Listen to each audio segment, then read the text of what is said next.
ಏನು ಯೋಚನೆ ಮಾಡ್ತಿದ್ದೀರಾ ನೀವು? ಮಲ್ಕೊಳ್ಳಿ. ನನಗೊಂದು ಒಳ್ಳೆ ಉಪಾಯ ಹೊಳೆದಿದೆ. ಸರಿ, ನಾವ್ಯಾಕೆ ಈ ಸಲ ಈ ಕಾಡಿನಲ್ಲಿರುವ ಹಕ್ಕಿಗಳ ಮರಗಳಲ್ಲಿರೋ ಹಣ್ಣುಗಳನ್ನು ಕದ್ದು ತಂದು ನಮ್ಮ ಮನೆಯಲ್ಲಿ ಒಟ್ಟು ಮಾಡಬಾರ್ದು? ಆವಾಗ ನಾವೇ ಈ ಕಾಡಿನಲ್ಲಿ ಆಹಾರ ಶ್ರೀಮಂತರು. ಬೇರೆ ಹಕ್ಕಿಗಳು ಹೊಟ್ಟೆಗೆ ಆಹಾರವಿಲ್ಲದೆ ಈ ಕಾಡನ್ನು ಬಿಟ್ಟು ಹೋಗಬೇಕು. ಆವಾಗ ಈ ಕಾಡೇ ನಮ್ಮದು. ರೀ, ನೀವಾ ಈ ಮಾತು ಆಡ್ತಿರೋದು? ಏನಾಗಿದೆ ನಿಮಗೆ? ಇಂತಹ ಕೆಟ್ಟ ಆಲೋಚನೆಗಳು ನಿಮ್ಮ ಮನಸ್ಸಿಗೆ ಬರ್ತದೆ ಅಂತ ಗೊತ್ತಿರಲಿಲ್ಲ ನನಗೆ. ಈ ಕಾಡಿನ ಪಕ್ಷಿಗಳು ನಮ್ಮ ಪರಿವಾರ. ನಾವು ಅವರನ್ನು ದೂರ ಮಾಡ್ಕೊಳ್ಳಿಕ್ಕೆ ಆಗಲ್ಲ. ಇದಕ್ಕೆ ನನ್ನ ಒಪ್ಪಿಗೆ ಇಲ್ಲ. ನೀನು ಒಪ್ಪು ಬಿಡು. ನಾನು ಇವತ್ತಿನಿಂದಲೇ ನನ್ನ ಕೆಲಸ ಶುರು ಮಾಡ್ತೇನೆ. ಹರಿತೋತ ಮೊದಲು ಹಕ್ಕಿಯ ಹಣ್ಣಿನ ಮರಕ್ಕೆ ಹೋಗ್ತಾನೆ. ಅರ್ಧರಾತ್ರಿಯವರೆಗೆ ತನಗೆಷ್ಟು ಹಣ್ಣುಗಳನ್ನು ತನ್ನ ಮನೆಗೆ ಸಾಗಿಸಲು ಸಾಧ್ಯವೋ ಅಷ್ಟನ್ನು ಸಾಗಿಸ್ತಾನೆ. ಮರುದಿನ ಮೈನಾ ಹಣ್ಣು ತಿನ್ನಲು ಬಂದಾಗ ಹಣ್ಣುಗಳು ಇಲ್ಲ, ಮರ ಖಾಲಿಯಾಗಿತ್ತು. ಇದೇನು, ಒಂದೇ ರಾತ್ರಿಯಲ್ಲಿ ಮರ ಖಾಲಿಯಾಗಿದೆ? ನನ್ನ ಮರದಲ್ಲಿದ್ದ ಹಣ್ಣುಗಳು ಒಂದೇ ರಾತ್ರಿಗೆ ಹೇಗೆ ಖಾಲಿಯಾಯಿತು? ನನ್ನ ಮರದಲ್ಲಿದ್ದ ಹಣ್ಣುಗಳು ಒಂದೇ ರಾತ್ರಿಗೆ ಖಾಲಿಯಾಗಿ ಬಿಟ್ಟಿದೆ. ಹೌದಾ ಮೈನಾ? ಅದು ಹೇಗೆ? ಅದೇ ಗೊತ್ತಿಲ್ಲ ಹರಿಯಣ್ಣ. ಮರುದಿನ ಕವ್ವಿಯ ಮರದ ಹಣ್ಣುಗಳು ಕೂಡ ಖಾಲಿಯಾಗಿತ್ತು. ಅದರ ಮರುದಿನ ಹರಿತೋತನ ಮರದ ಹಣ್ಣುಗಳು ಕೂಡ ಖಾಲಿಯಾಗಿತ್ತು. ಯಾರಿಗೂ ಅನುಮಾನ ಬರಬಾರ್ದೆಂದು ತನ್ನದೇ ಮರದ ಹಣ್ಣುಗಳನ್ನು ಕೊಯ್ದಿದ್ದ ಹರಿತೋತ. ಕಾಡಿನಲ್ಲಿ ಎಲ್ಲೂ ಹಣ್ಣುಗಳಿಲ್ಲ. ನಮ್ಮ ಮರದ ಹಣ್ಣುಗಳನ್ನು ಯಾರೋ ಕದೀತಾ ಇದ್ದಾರೆ. ಯಾರಿರ್ಬೋದು? ಇನ್ಯಾರು? ಈ ನಿಮ್ಮ ಹರಿಯಣ್ಣನೇ ಎಲ್ಲರ ಮರದ ಹಣ್ಣುಗಳನ್ನು ಕದ್ದಿರೋದು. ಸಿರಿ, ತಮಾಷೆ ಮಾಡಬೇಡ. ಹರಿಯಣ್ಣ ಯಾವತ್ತೂ ಆ ಥರ ಮಾಡಲ್ಲ. ಹೌದು, ಹರಿತೋತ ನಮ್ಮ ಗೆಳೆಯ. ನಾವೆಲ್ಲ ಹಂಚಿಕೊಂಡು ತಿನ್ನೋರು, ಕಿತ್ತುಕೊಂಡು ತಿನ್ನೋರಲ್ಲ. ಕೂಡಲೇ ಎಲ್ಲರೂ ಕವಿಯ ಕಡೆ ನೋಡ್ತಾರೆ. ಯಾಕೆ ಎಲ್ಲರೂ ನನ್ನ ಕಡೆ ನೋಡ್ತಿದ್ದೀರಾ? ನಾನಂತೂ ಕದ್ದಿಲ್ಲ. ಸುಳ್ಳು ಹೇಳಬೇಡ ಕವಿ. ನಿನ್ನ ಮೇಲೆ ಅಪವಾದ ಬರಬಾರ್ದು ಅಂತ ನೀನು ನಿನ್ನ ಮರದ ಹಣ್ಣುಗಳನ್ನು ಕದ್ದಿರ್ಬೋದು ಅಲ್ವಾ? ಸ್ನೇಹಿತರೆ, ಒಂದು ಸಲ ಒಬ್ಬ ಒಳ್ಳೆ ವ್ಯಕ್ತಿ ತಪ್ಪು ಮಾಡಿರ್ತಾನೆ ಅಂದರೆ ಅದನ್ನು ಯಾರು ನಂಬಲ್ಲ. ಅದೇ ಪದೇ ಪದೇ ತಪ್ಪು ಮಾಡ್ತಿದ್ದ ವ್ಯಕ್ತಿ ತಪ್ಪು ಮಾಡದೇ ಇದ್ರೂ ಅಪವಾದ ಅವರಿಗೇ ಬರ್ತದೆ. ನೋಡಿದ್ರಾ, ಕಾಡಿನ ಹಕ್ಕಿಗಳು ನಿಮ್ಮ ಮೇಲಿಟ್ಟಿದ್ದ ನಂಬಿಕೆ ಎಷ್ಟು ಅಂತ. ಸ್ವಂತ ಹೆಂಡತಿ ಹೇಳಿದ್ರೂ ನಂಬಲಿಲ್ಲ. ಸಾರಿ ಸಿರಿ, ತಪ್ಪಾಯಿತು ನಂದು. ಹರಿತೋತ ಮತ್ತು ಸಿರಿ ಹಣ್ಣುಗಳನ್ನು ಒಂದು ಗುಹೆಯಲ್ಲಿ ಇಡ್ತಾರೆ. ಮತ್ತೆ ಎಲ್ಲ ಪಕ್ಷಿಗಳನ್ನು ಅಲ್ಲಿಗೆ ಬರಲಿಕ್ಕೆ ಹೇಳ್ತಾರೆ. ಯಾವುದೋ ಪಕ್ಷಿಗಳು ತಂದಿರ್ಬೋದು, ಸುಮ್ಮನೆ ನನಗೆ ದೂರು. ಎಲ್ಲ ಹಕ್ಕಿಗಳು ಒಟ್ಟಾಗಿ ಹಣ್ಣುಗಳನ್ನು ತಿಂತಾರೆ.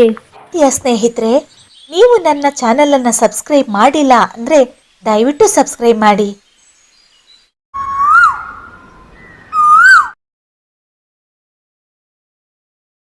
ಕಾಡಿನಲ್ಲಿ ಹಕ್ಕಿಗಳು ಮತ್ತು ಮೋಡರಾಯನ ನಡುವೆ ಚರ್ಚೆ ನಡೀತಾ ಇತ್ತು. ಈ ಸಲ ಈಗಾಗಲೇ ತುಂಬ ತಡವಾಗಿದೆ ಹಕ್ಕಿಗಳೇ. ನೀವೆಲ್ಲರೂ ಮಳೆಗಾಗಿ ಆಹಾರ ಸಂಗ್ರಹಣೆ ಮತ್ತು ನಿಮ್ಮ ನಿಮ್ಮ ಗೂಡುಗಳನ್ನು ರಿಪೇರಿ ಮಾಡಿಕೊಳ್ಳಿ.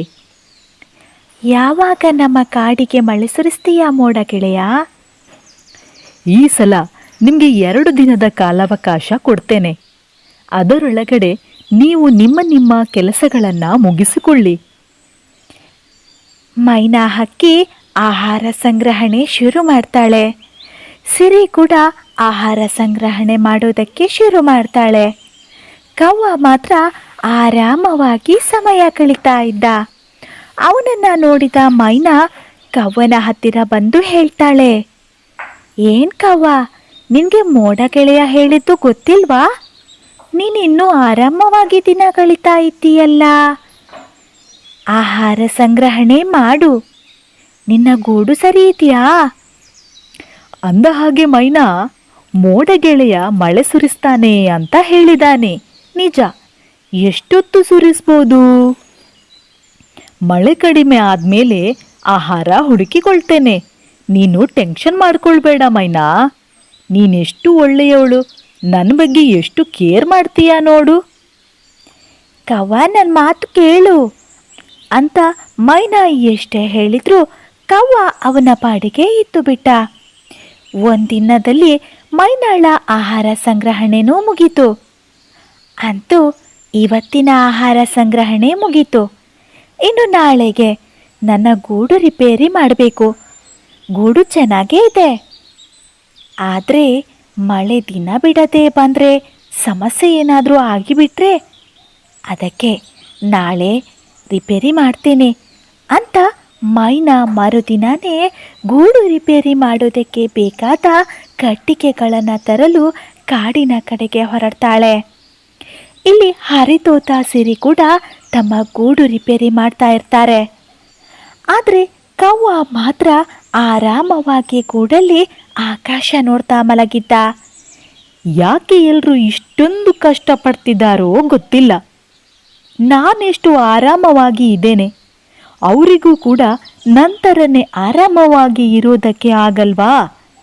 ಮಳೆ ಬಂದರೆ ಏನಾಯಿತು, ಬರಲಿ. ಮಳೆ ಮುಗಿದ ನಂತರ ಇಲ್ಲೇ ಹತ್ತಿರದಲ್ಲಿ ಇದ್ದ ಗದ್ದೆಗೆ ಹೋಗಿ ಆಹಾರ ತಂದರೆ ಆಯಿತು. ಇನ್ನು ನನ್ನ ಗೂಡು ಚೆನ್ನಾಗೇ ಇದೆ. ಇನ್ನು 4 ಮಳೆಗಾಲ ದಾಟಬಹುದು.